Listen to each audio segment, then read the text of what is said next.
We are joined by a lawyer and political analyst, Okiki Adeniran. Okiki, it's good to have you join me live. Let's get started, shall we? I want to start by asking how significant is the assurance of a level playing field by the APC for aspirants vying for the Ondo State governorship ticket? Yeah, thank you for having me. Well, your question is very, very significant, and it is significant because the party has gone through a lot before now.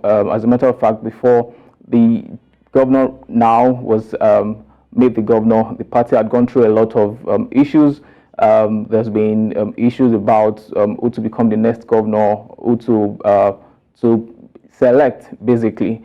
And then having this kind of primary, the direct primary would actually ensure, make sure that the party members, are well assured that they are part of the party. One, number two, to be sure that yes, there are not going to be any issue regarding transparency, fairness, and in fact that the selection of a flag bearer will be done with justice.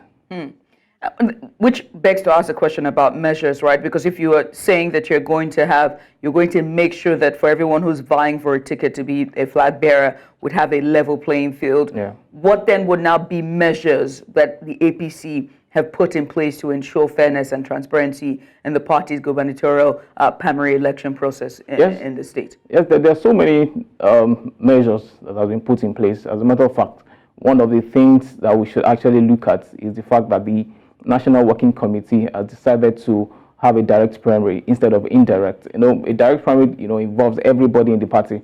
It involves even the lowest person in the party to elect the flag bearer of the party. And because of this, we can be sure that the APC in Ondo State, they are ready to do the right thing. They are ready to go by anyone who has been elected by the members of the party.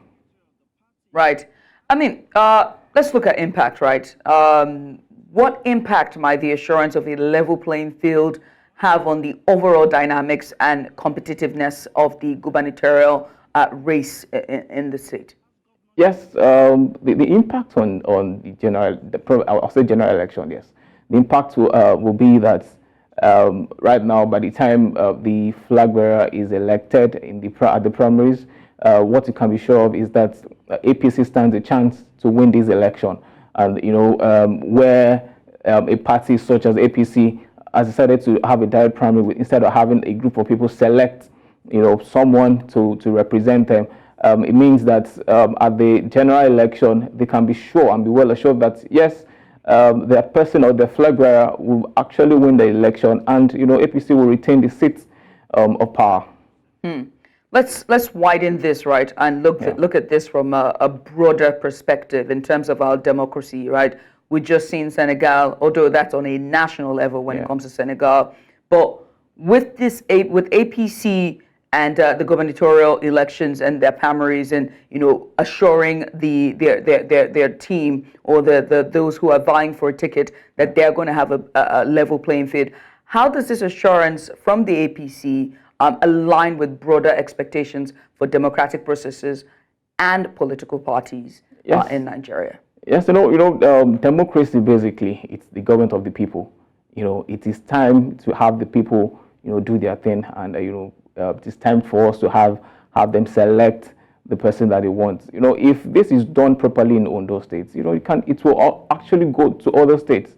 Other parties will take a cue from this, and then make sure that they ensure that people are involved in what they do at the party level. Talking about our political landscape, it's going to affect the political landscape positively to the extent that by the time we have such election again, we can be well assured that the party involved in that kind of arrangement, will take the course and have their head up high. Right. Okiki, thank you so much for coming on. We appreciate you for doing this with us. Thank you for having me. Okiki Adeniran, their political analyst, talking to me about Nigeria's politics as it pertains to Ondo State's elections.